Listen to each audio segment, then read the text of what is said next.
Hello students, कैसे हैं आप लोग। उम्मीद करता हूं कि अच्छे होंगे और आप जिस तरीके से काफी ज्यादा मेहनत कर रहे होते हैं उसी तरीके से अभी भी कर रहे होंगे। और आई होप कि आप अपने चैप्टर्स को कवर अप कर रहे होंगे जैसा कि आप हमेशा से करते चले आ रहे होंगे, क्लास में अच्छा करने की कोशिश कर रहे होंगे। अब देखिए, अब हमारा मैथ में जो एक चैप्टर है कोऑर्डिनेट ज्योमेट्री, जो कि यूनिट 7 है, हम लोग इस वीडियो में उसी टॉपिक को डिस्कस करेंगे। अब क्वेश्चन ये आता है कि क्या क्या चीजें होंगी जो हम इस टॉपिक में डिस्कस करेंगे, तो वो भी मैं बताऊंगा। और मैं जो है एक बात आपसे कहना चाहूंगा कि जैसे क्या होता है कि आप लोग जो है वीडियोस को देखते हैं और जस्ट थोड़ी देर देखने के बाद 5-10 सेकंड देखने के बाद स्किप कर देते हैं। मैं आपसे ज्यादा नहीं कहूंगा, सिर्फ कहूंगा आप 5 मिनट मेरी वीडियो को देखो। 5 मिनट नहीं, 2 से 4 मिनट आप देखो। अगर आपको लगता है कि वीडियो में आपको कुछ नया सीखने को नहीं मिल रहा है, या फिर अदर जो आपने स्कूल कोचिंग्स वगैरह से सीखी हुई हैं उससे आपको बेटर मैं अगर नहीं दे पा रहा हूं, देन आप दूसरे वीडियो पे या फिर अपने स्कूल कोचिंग पे देख सकते हो। ठीक है, कोई दिक्कत नहीं मुझे। लेकिन क्योंकि मैं अपनी तरफ से पूरा 110% देने की कोशिश कर रहा हूं और आपको कुछ नई चीजें बताने की कोशिश करूंगा, तो एक बार वीडियो को पूरा देखिए। और अगर आपको फिर भी लगे कि कुछ नहीं समझ में आता है, देन आप मत देखिए। ठीक है, तो चलिए बताता हूं कि क्या क्या चीजें हम लोगों को करनी है। क्यों? क्योंकि आपको ये लेक्चर सुनने में कोई भी इंटरेस्ट नहीं होता। तो ठीक है, स्टार्ट करते हैं वीडियो को और फिर देखते हैं कि कौन कौन सी चीजें हम लोग सीखेंगे, कौन कौन सी चीजें मैं एक्स्ट्रा बताऊंगा अदर जो चैनल्स होंगे या फिर अदर जो वीडियोज होंगे या फिर जो आपने कोचिंग में या फिर स्कूल में पढ़ा उसे एक्स्ट्रा बताऊंगा क्या क्या। और भी क्या क्या चीजें होंगी इस वीडियो में, वो भी सारी चीजें आप देख लीजिए। एक ओवरव्यू पहले देख लेते हैं कि क्या होता है। तो चलिए बिना किसी देरी के स्टार्ट करते हैं इस वीडियो को। तो अब एक बार देख लेते हैं कि क्या क्या चीजें हम लोग इस चैप्टर में डिस्कस करने वाले हैं। तो देखिए, सबसे पहली चीज जो हम इस चैप्टर में डिस्कस करेंगे वो है व्हाट इज कोऑर्डिनेट ज्योमेट्री। मतलब क्योंकि देखिए चैप्टर का नेम है कोऑर्डिनेट ज्योमेट्री, तो सब कोऑर्डिनेट ज्योमेट्री होता क्या है सबसे पहले तो ये पता होना चाहिए। बहुत सारे लोग ये सारी चीजें छोड़ देते हैं, आप बस, और आप भी जनरली यही करते हैं कि क्वेश्चंस को बस करने पे फोकस करते हैं। बट इसके पीछे का अगर आप कॉन्सेप्ट समझेंगे, इसके पीछे का अगर आप लॉजिक समझेंगे, तो आपको उसमें और ज्यादा इंटरेस्ट आएगा और तब आपको जो टॉपिक है बड़ा इंटरेस्टिंग लगने लगेगा। आपको कोई भी क्वेश्चन ऐसा नहीं लगेगा कि आप न्यूमेरिकल सॉल्व कर रहे हैं या फिर कुछ ऐसा, आपको लगेगा कि यस ये तो रियल लाइफ में ऐसे यहाँ पे यूज होता है, तो मैं इसको क्वेश्चन में किस तरीके से अप्लाई करके यूज कर सकता हूँ। फिर देखिए नेक्स्ट क्या है, why do we need coordinate geometry. अब क्वेश्चन आता है कि आखिर कोऑर्डिनेट ज्योमेट्री बना कहां से होगा, तो जरूर कहीं ना कहीं इसकी जरूरत आई होगी, क्योंकि कभी भी कोई भी चीज तभी बनती है जब हमें उसकी जरूरत होती है। तो आखिर क्या ऐसी जरूरत पड़ी कि जिसकी वजह से हमें कोऑर्डिनेट ज्योमेट्री बनाना पड़ा, तो वो भी चीज मैं बताऊंगा। फिर uses of coordinate geometry in daily life, daily life में इस कोऑर्डिनेट ज्योमेट्री का क्या यूज होता है, तो ये सारी चीजें बताऊंगा। और ये जो सारी चीजें हैं आपके सिलेबस में नहीं मिलेंगी ना, तो हो सकता है कोई बहुत सारे लोग बताते होंगे, but most of the teachers जो होते हैं वो क्वेश्चंस पे फोकस करते हैं और आपको ये पीछे कॉन्सेप्ट नहीं बताते हैं, जिसकी वजह से आपका इंटरेस्ट किसी भी पर्टिकुलर चैप्टर में नहीं आता है। तो इसलिए ये सारी चीजें मैं डिस्कस करूंगा। अब जो आपके सिलेबस में देखिए वो क्या क्या है, to find the distance between two points whose coordinates are given.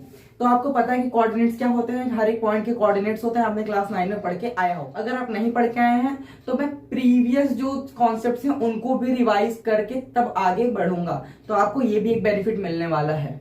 तो यहाँ पे दिया होगा कोई भी दो पॉइंट, जैसे अगर हम देखें तो कोऑर्डिनेट्स आपने पढ़ा होगा या फिर एक्स वाई प्लेन पढ़ा होगा, उसमें कोई दो पॉइंट्स दिए होंगे जिसके कोऑर्डिनेट्स एक्स एंड वाई के टर्म्स में दिए होंगे। तो अगर हमें इन दोनों पॉइंट्स के बीच का डिस्टेंस फाइंड करना होगा तो हम लोग कैसे फाइंड करेंगे, ये फॉर्मूला देखेंगे और इस पे बेस्ड क्वेश्चंस को सॉल्व करेंगे। फिर फिफ्थ पॉइंट है to find the area of the triangle formed by 3 given points. तो हम जानते हैं कि कोई भी जो ट्रायंगल होता है उसके 3 वर्टेक्स होते हैं। अब 3 वर्टेक्स होते हैं तो वो 3 वर्टेक्स क्या होते हैं, पॉइंट ही तो होते हैं, तो उनका कुछ कोऑर्डिनेट्स हमें गिवन होगा। अब क्योंकि हम कोऑर्डिनेट ज्योमेट्री पढ़ रहे हैं तो हम यहाँ पे ज्योमेट्री भी यूज करेंगे with using some coordinates that are given in the question. तो यहाँ पे हम लोग इन कोऑर्डिनेट्स का यूज करके एक ट्रायंगल फॉर्म करेंगे। जैसे सिंपली 2 यहाँ पे हमने बनाया हुआ है पॉइंट्स और एक तीसरा कोई पॉइंट है जिसका कोऑर्डिनेट दिया हुआ है एक्स वाई के टर्म्स में। अब अगर हम इन तीनों को ज्वाइन कर देंगे तो कुछ इस तरीके से ये एक ट्रायंगल फॉर्म होगा। अब ये जो ट्रायंगल फॉर्म होगा इसका एरिया हम किस तरीके से फाइंड करेंगे, हम ये भी इस वीडियो में देखेंगे। अब देखिए 6 पॉइंट है, how to find the coordinates of the point which divides a line segment in given ratio. तो क्या होगा कि अगर इसमें कोई एक लाइन दिया हुआ है, जैसे मान लीजिए कोई लाइन है जिसका पॉइंट ए और पॉइंट बी, क्योंकि जो लाइन होता है वो दो पॉइंट्स को मिलाने से बनता है, दो पॉइंट्स को ज्वाइन करने से जो लाइन सेगमेंट बनेगा उसी को हम लोग लाइन कहते हैं। या फिर दो पॉइंट के बीच में जितने भी डॉट्स आते हैं या फिर जितने भी पॉइंट्स आते हैं उनको ज्वाइन कर देते हैं तो हमें एक लाइन सेगमेंट मिलता है। अब ये जो लाइन सेगमेंट है, अगर हम इसको कुछ पर्टिकुलर रेशियो में, जैसे मैं कह देता हूं कि ये जो रेशियो, ये 3:1 के रेशियो मैंने इसको डिवाइड कर दिया, तो ये जो रेशियो है, तो अगर इसको हम डिवाइड करेंगे तो जो लाइन से इस रेशियो में डिवाइड करने पे हमें इसके कोऑर्डिनेट्स किस तरीके से मिलेंगे वो भी हम इस चैप्टर में डिस्कस करेंगे। अब नेक्स्ट है how to find the coordinates of the mid point of the line segment. Same इसी लाइन सेगमेंट में क्या होगा कि अगर हम लोग मिड पॉइंट का कोऑर्डिनेट फाइंड करना चाहें तो कैसे करेंगे, इसके लिए भी हम लोग अलग एक पूरा फॉर्मूला देखेंगे, और वो फॉर्मूला कैसे आएगा ये भी हम लोग डिस्कस करेंगे। तो देखिए नेक्स्ट जो है ये मैं बताने वाला हूं। अब ये तो आपके ये जो मेनली 4, 5, 6, 7 ये जो 4 पॉइंट्स है ये आपके सिलेबस में है। बाकी पॉइंट 1, 2, 3 और 8, 9, 10 ये मैंने अपने से ऐड किया है, और ये चीज आपको पता होगी तभी आपको इस चैप्टर में इंटरेस्ट आएगा। और मैं दावे के साथ कह सकता हूं कि अगर आपने ये सारी चीजें, ये वीडियो आपने देख लिया तो आपको कोऑर्डिनेट ज्योमेट्री एकदम बिल्कुल अच्छे से समझ में आएगा। बेसिक से लेकर के एडवांस तक चलेंगे, ठीक है। एडवांस मतलब आपको ये नहीं कि 11, 12 की चीजें पढ़ा देंगे, नहीं, 10 तक की चीजें पढ़ेंगे। और 10 तक की चीजें में मतलब 10 तक की सारी चीजें आपको आएंगी, चाहे RS अग्रवाल उठाइए, चाहे RD शर्मा उठाइए, चाहे कोई भी बुक उठा लीजिए, आपको क्वेश्चंस आएंगे, ये मेरी गारंटी है। अब देखिए यहाँ पे जो 8 पॉइंट है वो है solving a question by different methods. अब ये भी जरूरी है, कभी कभी क्या होता है कि जो बच्चे होते हैं वो एक ही तरीका जानते हैं क्वेश्चन को सॉल्व करने का। अब वो एक ही तरीका जानते हैं, एग्जाम में होता क्या है कि वो तरीका जो है भूल जाते हैं।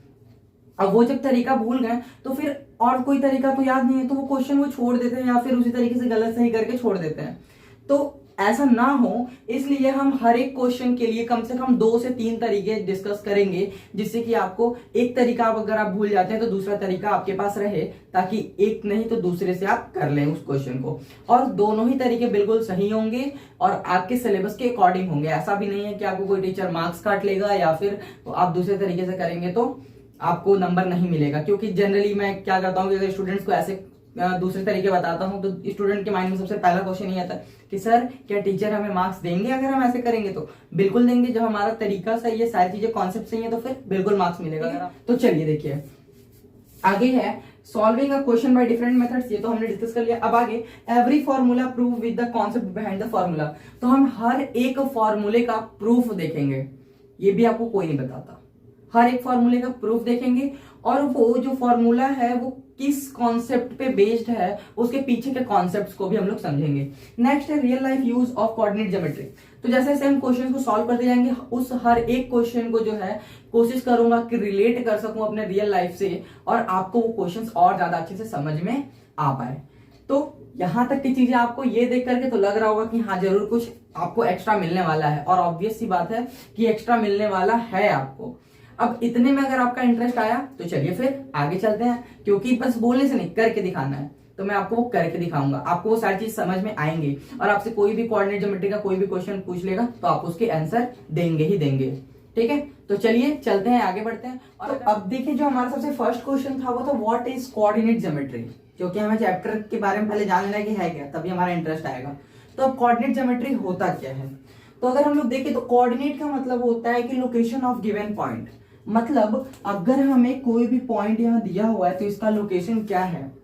तो आपने क्लास 9th में ये चीज पढ़ा होगा, अगर नहीं पढ़ा होगा तो मैं देखिए बताता हूं कि ये पॉइंट का लोकेशन क्या है। सिंपली अगर मैं आपसे पूछूं कि ये पॉइंट कहाँ पे है तो मैं ही दोनों आंसर दूंगा, क्योंकि आप तो यहाँ पे है नहीं। तो आप ऐसा विजुअलाइज कीजिए कि सबसे पहला आंसर आपका क्या होगा। तो सबसे पहला आंसर होगा कि पॉइंट तो वहां पे है, वहां। अब वो वहां का क्या मतलब है? वहां कह देने से क्या हमें उस पॉइंट का लोकेशन मिल गया? नहीं। तो हम पॉइंट का लोकेशन कैसे बताएंगे? तो देखिए अगर हम लोग देखें तो ये जो बोर्ड है, हम इस बोर्ड को 4 इक्वल पार्ट्स में डिवाइड कर सकते हैं।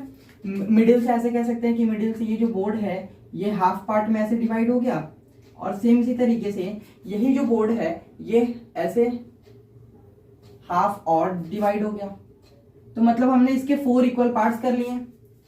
अब अगर मैं ये कह दूं कि ये जो पॉइंट है ये इस बोर्ड के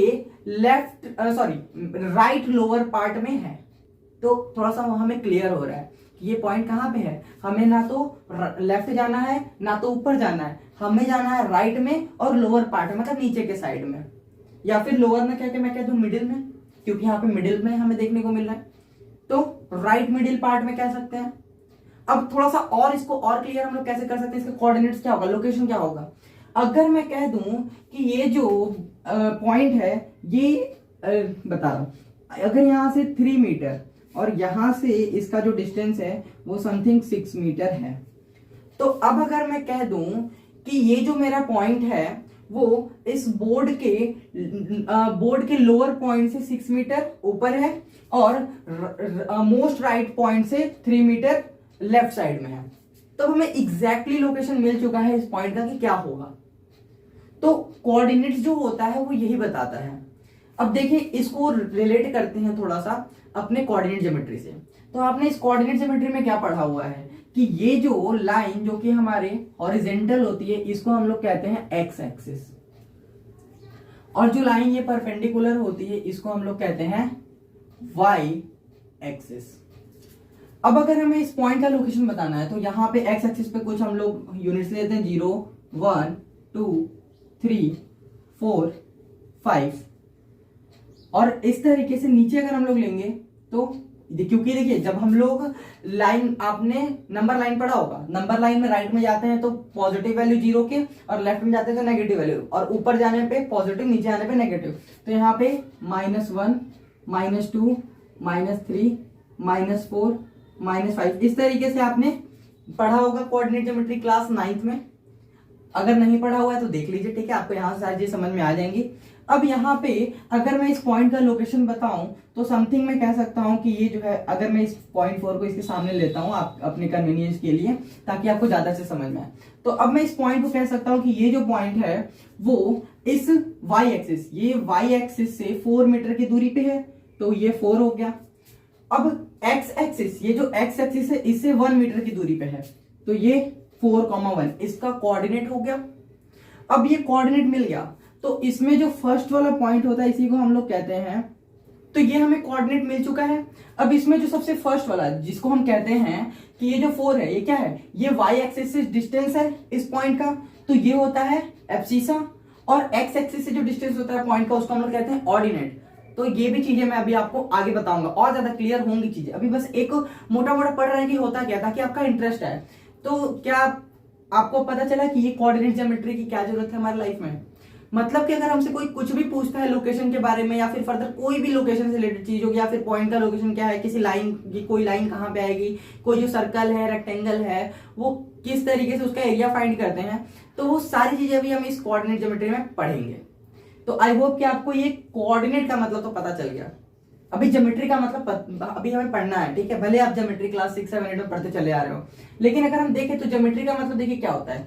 ज्योमेट्री जो होता है मैथ का एक ब्रांच होता है जिसमें हम लोग लाइंस की स्टडी को पढ़ते हैं, पॉइंट्स की स्टडी को पढ़ते हैं और कर्व्स की स्टडी को पढ़ते हैं या फिर स्टडी करते हैं पॉइंट्स के बारे में। तो जहां पे मैथ्स का वो ब्रांच, क्योंकि मैथ्स जो है कोई एक पर्टिकुलर छोटा टॉपिक नहीं है, मैथ एक बहुत बड़ा सा एक कह सकते हैं कि पूरा एक यूनिवर्स है। अब ये जो यूनिवर्स है इसमें बहुत सारी चीजें हैं, एडिशन, सब्ट्रैक्शन, अलजेब्रा, फिर उसके बाद आपका अर्थमेटिक आता है, ज्योमेट्री आता है, फिर उसके अलावा स्टैटिस्टिक्स, बहुत सारी चीजें हैं इसमें। तो अब इसमें जो होता है, अगर वो ब्रांच जिसमें हम लोग लाइंस, पॉइंट्स, कर्व्स को डिस्कस करते हैं उसी को हम लोग कहते हैं ज्योमेट्री। अब कोऑर्डिनेट ज्योमेट्री क्या होता है, दोनों को कंबाइन कर देते हैं तो मिल जाएगा हमें कोऑर्डिनेट ज्योमेट्री। तो यहाँ पे अगर हम देखें तो लाइंस, पॉइंट्स और कर्व्स का study with the help of coordinates या फिर location of that points which are used in the lines, points and curves, तो इसको हम लोग कहेंगे कोऑर्डिनेट ज्योमेट्री। आई होप थोड़ी थोड़ी चीजें आप कैच कर रहे होंगे। अगर अभी भी कुछ नहीं समझ में आ रहा है, ठीक है, मैं और समझाने की कोशिश करूंगा, ठीक।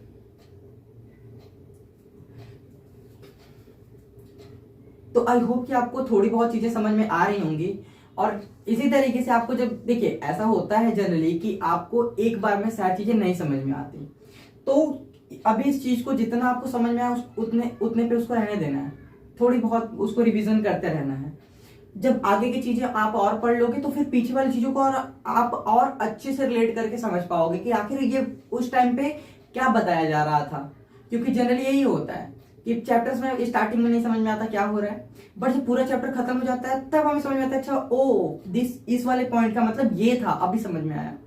तो ऐसा हो सकता है आपके साथ, ठीक है। तो आपको क्या करना है, यहाँ पे कंसिस्टेंटली बन करके इस वीडियो को पूरा देखना है और आपको हर एक क्वेश्चन जो है मैं सॉल्व करवाऊंगा, सारी चीजें करवाऊंगा। तो चलिए बढ़ते हैं अपने नेक्स्ट क्वेश्चन की तरफ, क्योंकि क्वेश्चन नंबर 1 अभी बहुत सारी चीजें करनी बाकी हैं। तो चलते हैं। तो अब जो हमारा नेक्स्ट क्वेश्चन है वो लिखा हुआ है why do we need coordinate geometry, मतलब हमें कोऑर्डिनेट ज्योमेट्री की जरूरत आखिर पड़ी क्यों। तो देखिए यहाँ पे इतना बड़ा सा कुछ लिखा हुआ है, क्या लिखा हुआ है पहले पढ़ लेते हैं।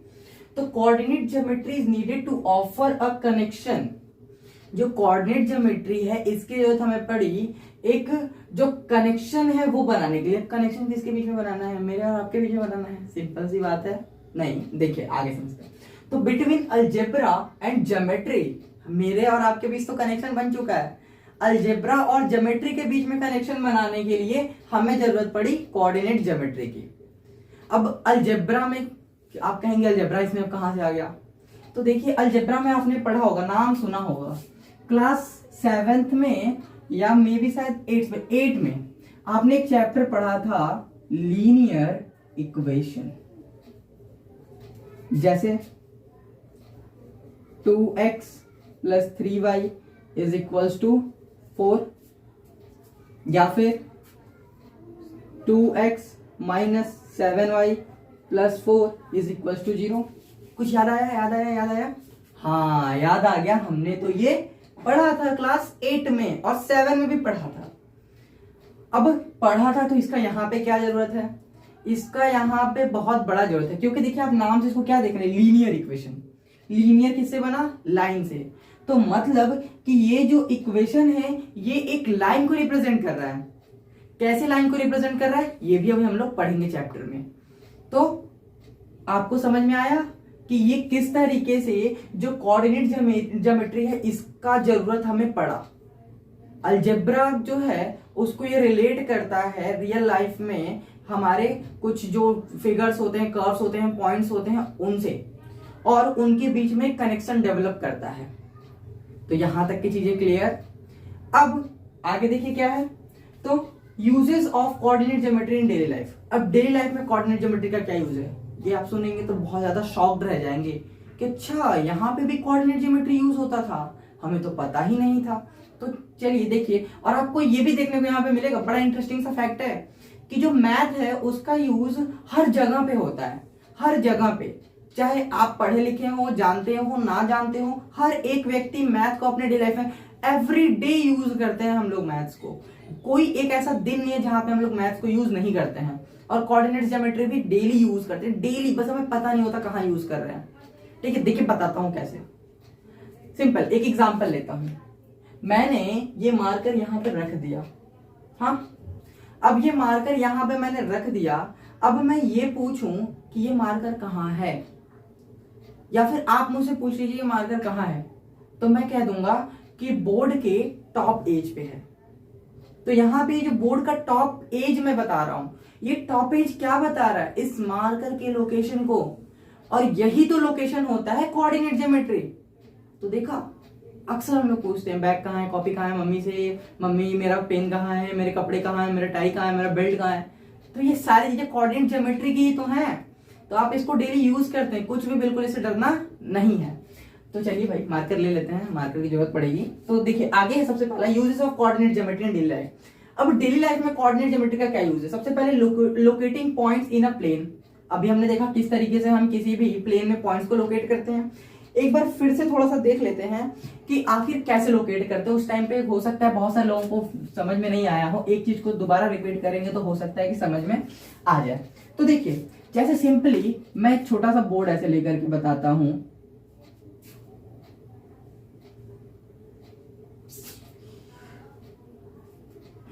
देखिए मार्कर से ये सब होता है, ठीक है। तो यहाँ पे अगर मैं एक छोटा सा ऐसे बोर्ड कुछ ऐसे ड्रॉ कर लूं, जैसे मान लीजिए कि ये एक वाइट बोर्ड है और मैंने यहाँ पे एक कोई पॉइंट लोकेट कर दिया ए, कोई एक पॉइंट लोकेट कर दिया बी, कोई एक पॉइंट लोकेट कर दिया सी।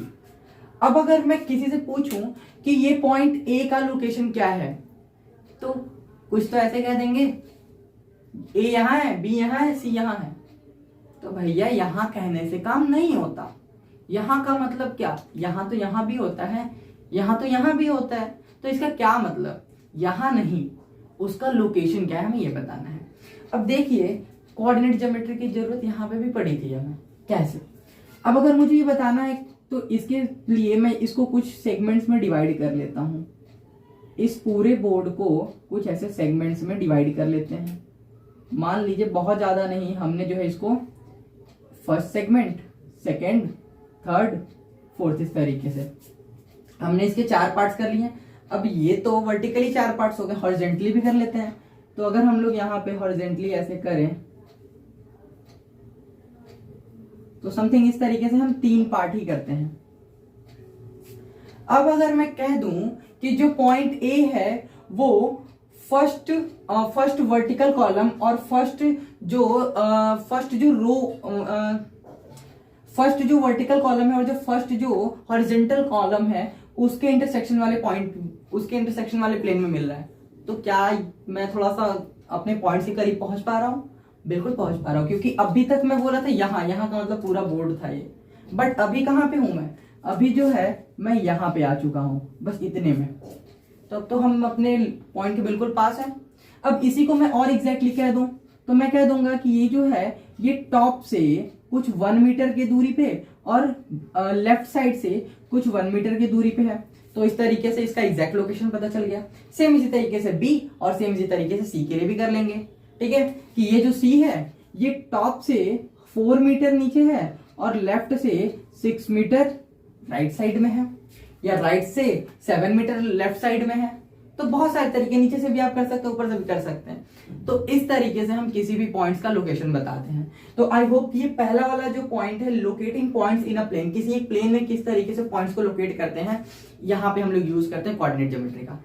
कुछ थोड़ा इंटरेस्ट अगर आ रहा हो तो आप कमेंट करके जरूर बताइएगा, ताकि मुझे भी पता चले कि हाँ मैं चीजों को अच्छे से दे पा रहा हूँ या नहीं दे पा रहा हूँ। ये बहुत जरूरी होता है। अगर आप मेरे सामने होते तो मैं इंटरेक्ट कर पाता, पूछ पाता कि बताओ समझ में आ रहा है नहीं आ रहा है, बट ऐसे तो नहीं पूछ सकता। बट आप कमेंट अगर करेंगे तो मुझे समझ में आएगा, और कौन कौन सी चीजें जो आपको नहीं समझ में आ रही है वो भी आप कमेंट करके जरूर बताएं। नेक्स्ट वीडियो में वो चीज इंप्रूव होगी, इस बात की गारंटी मेरी है। चलिए सेकेंड पॉइंट देखिए, digital world of mobiles and computers. ओहो, यहाँ पे तो एक बहुत बड़ा रहस्य आने वाला है।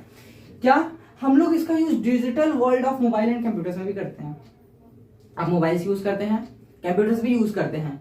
अब आप बताइए कि अगर हमें मोबाइल में कोई एक पर्टिकुलर फाइल खोजना, जैसे मान लीजिए कि एक कोई सॉन्ग है या फिर हमारा जो रिजल्ट है, रिजल्ट का पीडीएफ है, हमने उसको रखा हुआ है कहीं पे मोबाइल में।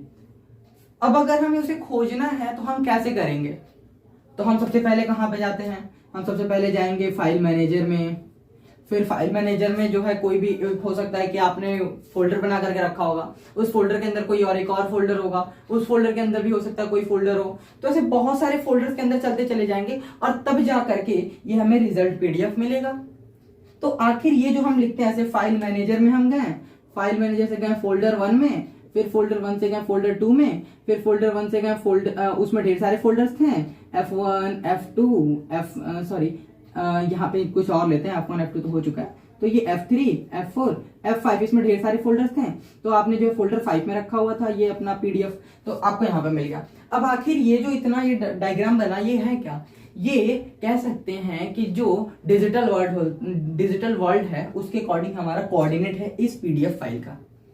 तो समझ में आया? इसी तरीके से अगर हम कंप्यूटर में, जैसे गूगल से हम कहते हैं कि गूगल मुझे एक गाना सुना दो, ठीक है। अब गूगल गाना कहां से सुनाता है?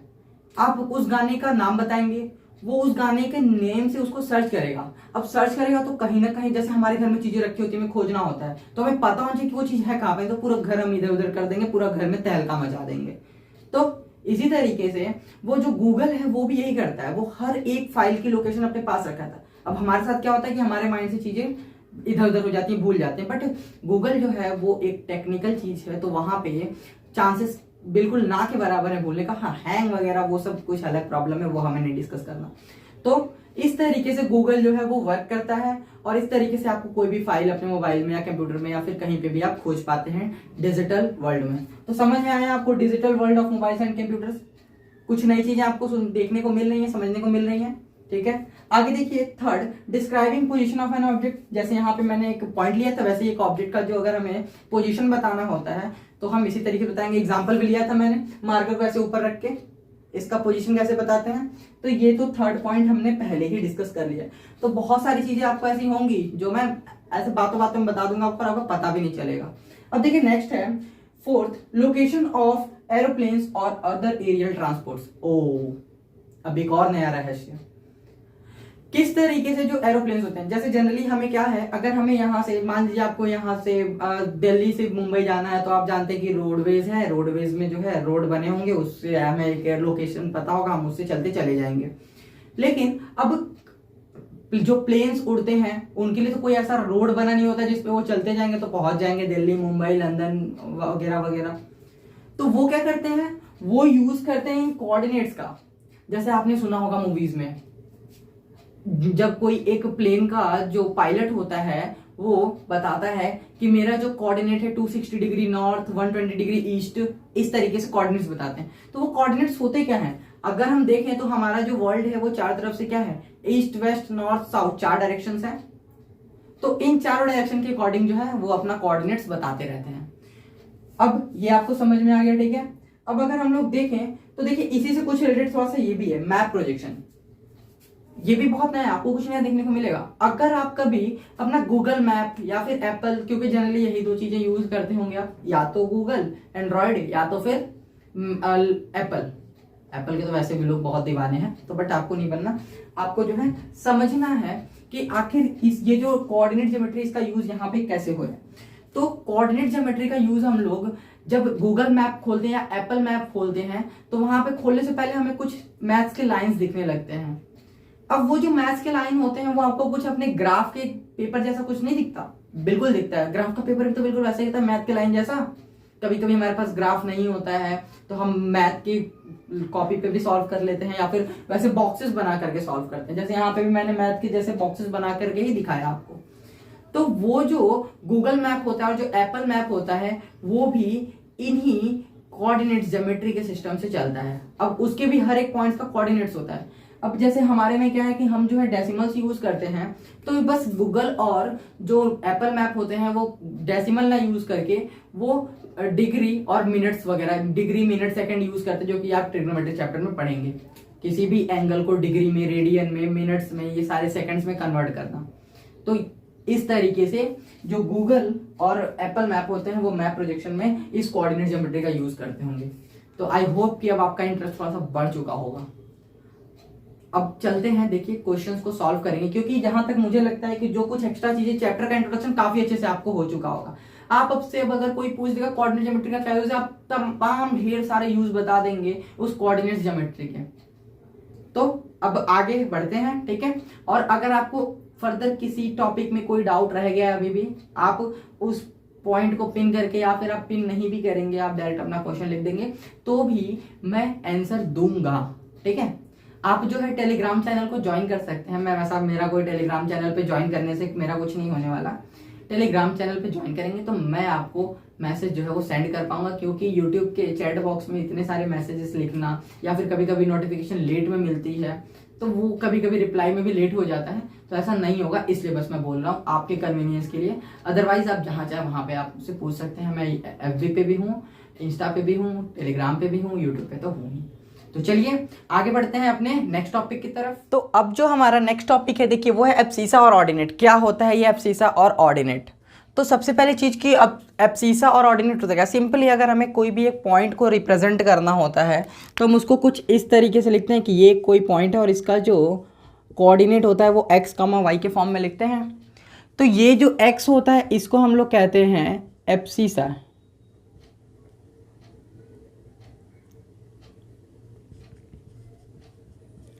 और ये जो y पॉइंट होता है इसको हम लोग कहते हैं ऑर्डिनेट।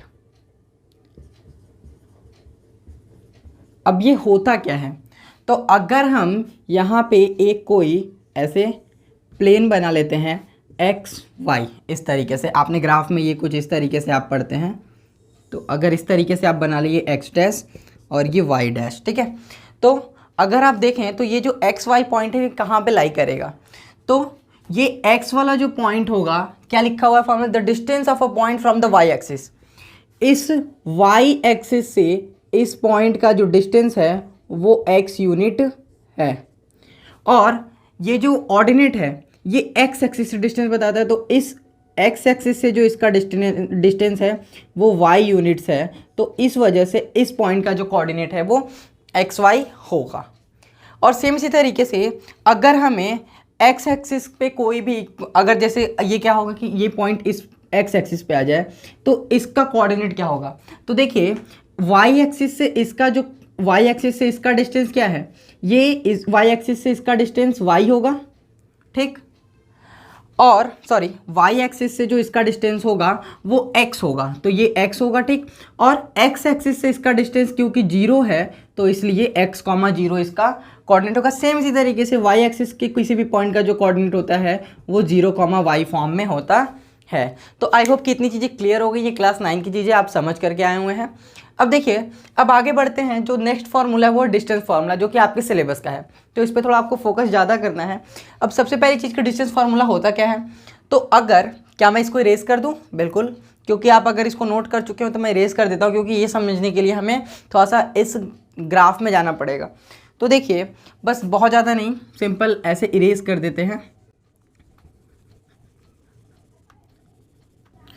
तो अब अगर हम लोग देखें तो ये हमारा ग्राफ है और इस पर कहीं पे कोई 2 पॉइंट्स है, ठीक है। एक कोई पॉइंट ए है और एक कोई पॉइंट बी है। ए का जो कोऑर्डिनेट दिया हुआ है वो x1, y1 है, बी का जो कोऑर्डिनेट है वो x2, y2 है। तो हमें इन दोनों पॉइंट्स के जो बीच का डिस्टेंस होगा उसका फॉर्मूला ये x2 minus x1 square plus y2 minus y1 square है। मतलब ये जो डिस्टेंस होगा, ये डिस्टेंस क्या है ये बताने के लिए हम लोग इस फार्मूले का यूज़ करेंगे। इसी को हम लोग कहते हैं डिस्टेंस फार्मूला, ठीक है। अब ये फार्मूला आया कहाँ से, मैंने ये बताने के लिए आपसे बोला था, तो बिल्कुल मैं बताऊंगा। देखिए कैसे आया ये फार्मूला, लेकिन इसको बताने से पहले आप कुछ एग्जांपल्स को पहले समझिए। अगर आप एग्जांपल समझ गए देन मैं इसको रिलेट कर पाऊंगा और फिर आपको चीज़ें और अच्छे से समझ में आएंगी। तो देखिए एक एग्जांपल लेते हैं, ठीक है। एक छोटा सा एग्जांपल लेंगे और फिर पहले उससे समझेंगे। जैसे अगर मैं यहीं पे कह लूँ, ठीक है, पहले इसका कुछ नेमिंग कर देते हैं। यहाँ पे 0 होता है, यहाँ पे 1, यहाँ पे 2, यहाँ पे 3, यहाँ 4 और यहाँ 5। सेम इसी तरीके से ये 1, 2, 3, 4, 5, 6, इस तरीके से हमने ये कर लिया। अब अगर हमें मान लेते हैं यहाँ पे कोई पॉइंट ये समथिंग इस तरीके से, यहाँ पे कोई पॉइंट बी है, बी नहीं, यहाँ पे एक्स ले लेते हैं कोई पॉइंट, ठीक है। अब जब ये पॉइंट एक्स है तो हमें इसका डिस्टेंस बताना है किसी एक पॉइंट समथिंग, ये हम मान लेते हैं कोई एक पॉइंट जो है यहाँ पे ले लेते हैं वाई। तो इन दोनों के बीच का डिस्टेंस बताना है, ठीक है। वाई जो है कुछ ऐसी जगह पे लेते हैं जहाँ पे कोऑर्डिनेट जो होते हैं थोड़े इजीली मिल जाते हैं, तो वाई हमने यहाँ पे ले लिया, ठीक। अब ये वाई का कोऑर्डिनेट क्या होगा, एक्स का कोऑर्डिनेट क्या होगा, सबसे पहले तो हमें ये पता होना चाहिए, क्योंकि किसी भी 2 पॉइंट्स के बीच का डिस्टेंस तभी हमें फाइंड करने में ईजी होगा, या फिर हम फाइंड कर पाएंगे जब हमें उन दोनों पॉइंट्स के कोऑर्डिनेट्स पता हो। तो देखिए इस वाई पॉइंट का कोऑर्डिनेट्स क्या है, तो ये एक्स, ये जो है वाई एक्सिस से 1 यूनिट दूरी पे है, तो ये 1 और कॉमा 2, या फिर सिंपली हम वाई एक्सिस से डिस्टेंस ना देख करके हम देखते हैं कि यहाँ एक्स पे क्या है 1, तो 1, और वाई पे क्या है 2, तो 1, 2 पे ये आ जाएगा। अब इसी तरीके से एक्स एक्सिस, ये एक्स जो पॉइंट है इसका अगर हम लोग कोऑर्डिनेट देखें तो ये 4 एक्स एक्सिस पे है और 4 वाई एक्सिस पे है, तो ये 4, 4 इसका डिस्टेंस आ जाएगा, सॉरी डिस्टेंस नहीं, इसका कोऑर्डिनेट आ जाएगा। अब अगर हम इसके बीच का डिस्टेंस फाइंड करते हैं तो ये जो डिस्टेंस होगा, देखिए ये डिस्टेंस फाइंड करने के लिए हम यूज़ करेंगे पाइथागोरस थ्योरम। यहाँ से एक ऐसे लाइन और यहाँ से एक ऐसे लाइन ड्रॉ कर सकते हैं, ठीक है। इस लाइन को आप चाहे तो ऐसे आगे डॉट डॉट करके बढ़ा सकते हैं और इस लाइन को ऐसे आगे करके डॉट डॉट बढ़ा सकते हैं। अब अगर हम इन पॉइंट्स के कोऑर्डिनेट्स देखें, ठीक है, तो ये जो पॉइंट होगा, या फिर कोऑर्डिनेट्स को आप रहने दे सकते हैं, ठीक है। तो पहले तो ये जो लाइन है इसका डिस्टेंस क्या होगा और इस लाइन का डिस्टेंस क्या होगा। तो देखिए ये पूरा जो लाइन है यहाँ से लेकर के 0 से लेकर 4 तक इसका डिस्टेंस 4 है, और हम यहाँ से लेकर यहाँ तक का डिस्टेंस क्या है 1। तो 4 में से 1 माइनस कर देंगे, मतलब कि 3 यूनिट जो है इसका डिस्टेंस होगा, इस लाइन का 3 यूनिट। कैसे देखिए 0 से 4, ये 0 से 4 यूनिट, मतलब ये जो पूरा लाइन है ये 4 यूनिट का है, 4 यूनिट। अब यहाँ से लेके ये जो डैश डैश वाला पॉइंट है ये यहाँ पे 1 है, तो 0 से 1 यूनिट तो यहाँ पे हो गया। तो बचा वाला लाइन क्या होगा, 4 में से 1 माइनस करेंगे मतलब 3 यूनिट आएगा। सेम इसी तरीके से ये भी हम लोग फाइंड करेंगे। ये क्या है, तो ये 0 से 4 यूनिट का डिस्टेंस है, और यहाँ पे हम लोगों ने 2 माइनस करना है, तो ये 2 यूनिट जो है यहाँ पे इस परपेंडिकुलर का डिस्टेंस हमें मिल गया। अब हमें बताना क्या है, हमें ये हाइपोटेनस बताना है। क्यों, क्योंकि ये एक परपेंडिकुलर हमने बनाया हुआ है, तो ये एक राइट एंगल ट्रायंगल फॉर्म होगा, और यहाँ पे हम पाइथागोरस थ्योरम यूज़ कर सकते हैं। तो देखिए जब हम लोग पाइथागोरस थ्योरम यूज़ करेंगे तो पाइथागोरस थ्योरम के अकॉर्डिंग हम लोग लिख सकते हैं इसको कि hypotenuse square is equal to base square plus perpendicular square. अब हाइपोटेनस की वैल्यू तो हमें फाइंड करना है। यही हाइपोटेनस क्या है, इस एक्स वाई लाइन का जो डिस्टेंस होगा, डिस्टेंस ऑफ एक्स वाई, यही होगा base square plus perpendicular square. अब बेस क्या है, तो बेस जो है वो 3 यूनिट है, मतलब 3 स्क्वायर, प्लस ये जो परपेंडिकुलर है वो 2 यूनिट है, मतलब 2 स्क्वायर। तो ये आ जाएगा 9 प्लस 2 2 जा 4, और ये आ जाएगा 13। बट अभी ये डिस्टेंस नहीं है, ये तो एच स्क्वायर था, ठीक है, ये स्क्वायर है इसका। तो अगर हम इसका रूट ले लें या फिर सिंपली ये हाइपोटेनस स्क्वायर हमें मिल रहा है। अब इस हाइपोटेनस की वैल्यू अगर हम लोग फाइंड करना है तो ये अंडर रूट में 13 आ जाएगा, और फिर इसके बाद ये जो रूट 13 आया यही है इसका डिस्टेंस। तो इस तरीके से हमने किया। अब अगर आप देखें तो ये आखिर 3 था क्या, तो ये जो अगर हम लोग इसके कोऑर्डिनेट्स को लिखें तो ये x2, y2, ये x1, y1। अब अगर आप रिलेट करिए तो देखिए ये यहाँ पे क्या लिखा हुआ x2 माइनस x1, तो x2 की वैल्यू 4 माइनस 1, मतलब ये हुआ 4 माइनस 1, यहाँ पे ये 4 minus 1 square, plus y2 minus y1 क्या है, तो देखिए y2 4 और माइनस y1 2, मतलब 4 माइनस 2 स्क्वायर। तो ये जो है 3 स्क्वायर प्लस 2 स्क्वायर। तो देखिए सेम यहाँ से यही चीज़ बन रहा है। तो इस तरीके से ये जो हमारा डिस्टेंस फार्मूला है वो बनता है पाइथागोरस थ्योरम से। तो आई होप कि आपको ये चीज़ें क्लियर हुई। अगर नहीं हुई तो फिर से मैं इसको समझा रहा हूँ, अभी फिर से आप एक बार देखिए, ठीक है। यहाँ पे हमने कोई 2 पॉइंट लिया था y और x। x का कोऑर्डिनेट दिया हुआ था 4,4, और y का कोऑर्डिनेट दिया हुआ था ये 1,2, ये 1,2 दिया हुआ था। अब अगर हमें इनके बीच का डिस्टेंस बताना है तो हमने क्या किया, यहाँ इस पॉइंट से एक x एक्सिस के पैरेलल लाइन ड्रॉ किया, और यहाँ पॉइंट x से हमने एक y एक्सिस के पैरेलल लाइन ड्रॉ किया। तो ये दोनों एक दूसरे को इंटरसेक्ट कर रहेंगे जिस पॉइंट पे, वहाँ पे एक 90 डिग्री का एंगल फॉर्म होगा परपेंडिकुलरली। अब यहाँ से अगर हम लोग देखें तो ये पाइथागोरस बोल रहा हूँ, ये यहाँ पे एक राइट एंगल ट्रायंगल फॉर्म होगा, और जहाँ पे राइट एंगल ट्रायंगल फॉर्म होता है तो हम एक रिलेशन जानते हैं पाइथागोरस थ्योरम के अकॉर्डिंग कि हाइपोटेनस स्क्वायर जो होता है वो base square plus perpendicular square के इक्वल होता है।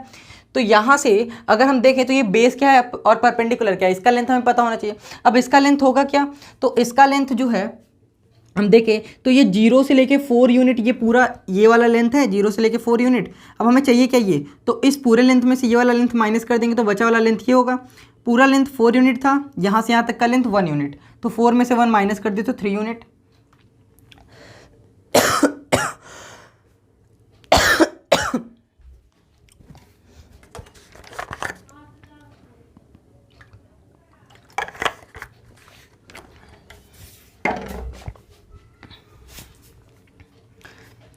अब इसी तरीके से अगर हम यहाँ पे देखें तो ये परपेंडिकुलर कैसे मिलेगा, तो यहाँ पे ये यहाँ से लेके यहाँ तक का जो डिस्टेंस था वो देखिए यहाँ से लेकर के यहाँ तक का डिस्टेंस के पैरेलल, मतलब ये 4 यूनिट होगा, जितना यहाँ होगा उतना ही यहाँ पे भी होगा।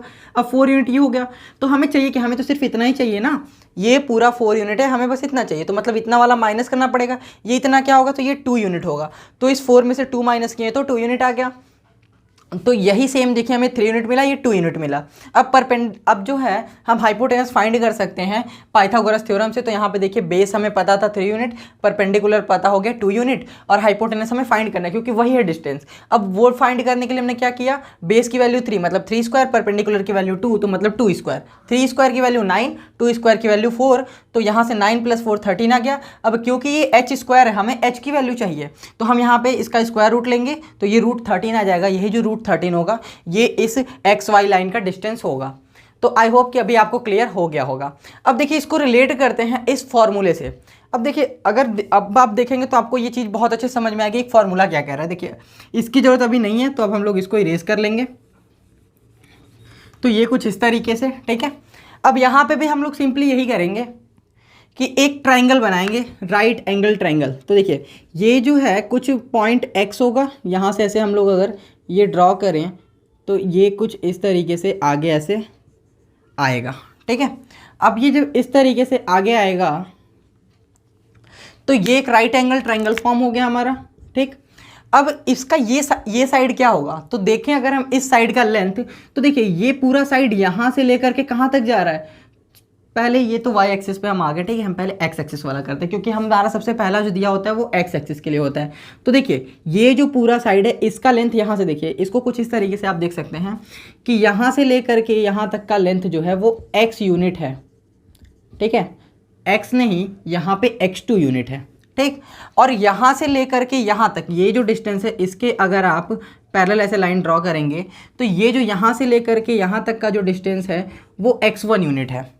अब हमें फाइंड क्या करना है, हमें चाहिए सिर्फ ये डिस्टेंस यहाँ से लेकर के यहाँ तक का।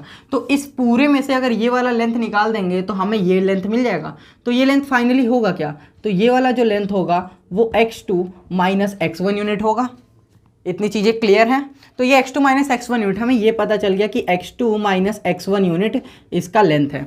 सेम इसी तरीके से अगर हम ये डिस्टेंस देखें तो ये जो पूरा डिस्टेंस होगा यहाँ, ये जो है ये क्योंकि y2 है तो मतलब यहाँ से लेकर के यहाँ तक का जो डिस्टेंस है वो इस तरीके से y2 होगा। अब यहाँ से लेकर के यहाँ तक का जो डिस्टेंस है वो y1 होगा। तो हमें चाहिए सिर्फ ये वाला डिस्टेंस क्योंकि इसके इक्वल ये वाला डिस्टेंस है। तो ये क्या होगा, इस पूरे में से अगर ये डिस्टेंस माइनस कर दें तो ये वाला मिल जाएगा। तो ये होगा y2 - y1। तो यहाँ से हमें इसका डिस्टेंस मिल गया y2 - y1। तो आई होप कि इतनी चीज़ें आपको क्लियर हो गई, ठीक है। अब देखिए अब हम यहाँ पे पाइथागोरस थ्योरम लगा सकते हैं। पाइथागोरस थ्योरम के अकॉर्डिंग हम लिख सकते हैं, यहाँ पे इसका कुछ नेम कर देते हैं c, ठीक है, या फिर कुछ इसका नेम कर देते हैं, चलिए c ही ठीक है। तो यहाँ पे इसको हम लोग लिख सकते हैं क्योंकि पाइथागोरस थ्योरम कहता है जो पाइथागोरस थ्योरम है वो कहता है hypotenuse square is equals to perpendicular square plus base square. अब हाइपोटेनस आखिर है क्या, तो देखिए हाइपोटेनस जो है वो ए बी है। तो लिख सकते हैं A B square is equal to perpendicular square, perpendicular B C, तो यहाँ पे B C square plus base जो है ए सी, तो ये ए सी स्क्वायर। इतनी चीज़ें क्लियर इस डायग्राम से। अब यहाँ पे सारी वैल्यू को पुट कर देंगे। देखिए ए सी की वैल्यू क्या है, तो ये x2 - x1 है। तो ए सी की वैल्यू जो है हमने पुट कर दिया, ये हो गया x2 - x1 स्क्वायर। अब अगर हम लोग ये बी सी की वैल्यू देखें तो ये y2 - y1 है, तो यहाँ पे ये हो जाएगा y2 - y1 स्क्वायर। और क्योंकि प्लस है तो यहाँ पे प्लस भी आएगा, और इधर है ये ए बी स्क्वायर। अब क्योंकि हमें ए बी की वैल्यू चाहिए, हमें इसका स्क्वायर नहीं चाहिए, हमें ए बी की वैल्यू चाहिए, तो हम दोनों साइड स्क्वायर रूट ले लेंगे। तो हम लिख सकते हैं A B is equals to √y2 - y1 plus x2 - x1 whole square, ये लिख सकते हैं। और अगर ये प्लस में है तो हम इसको ऐसे भी तो लिख सकते हैं ना, x2 - x1 square plus y2 - y1 square. क्यों, क्योंकि या तो हम अगर हम कोई दो नंबर ऐड करते हैं 2 + 3 या 3 + 2 तो दोनों में 5 ही आता है, ऐसा कुछ नहीं है कि नंबर चेंज हो जाता है। तो चाहे हम इसको पहले लिखें या इसको पहले लिखें दोनों सेम होगा। तो अगर आप देखें तो आपको डिस्टेंस फार्मूला मिल चुका है x2 - x1 square plus y2 - y1 square, जो कि यहाँ पे आपको डिस्टेंस फार्मूला में लिखा भी हुआ है आपके बुक में। तो आई होप कि आपको ये चीज़ें क्लियर हो गई होंगी। अगर मैं ऐसे डायरेक्ट बताता तो आपको ये नहीं आता, बट जब आपने एक क्वेश्चन इस पे समझा, उसको रियल लाइफ से रिलेट करके समझा, तो आपको ये समझ में आ गया।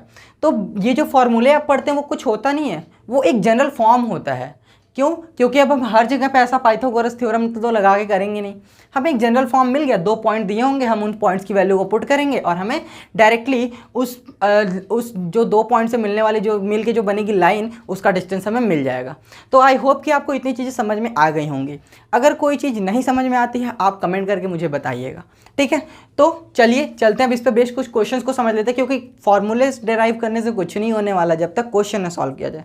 तो क्वेश्चन को सॉल्व करेंगे और फिर बार बार बीच बीच में हम हर एक जगह पे इन कॉन्सेप्ट्स को रिवाइज करेंगे। ऐसा नहीं है कि बस एक बार पढ़ा दिया छोड़ दिया, नहीं, इसको हर बार रिवाइज करेंगे और हर बार रिवाइज करने के बाद आपको ये कॉन्सेप्ट हमेशा के लिए लर्न हो जाएगा, आप इसको कभी भी भूलेंगे नहीं।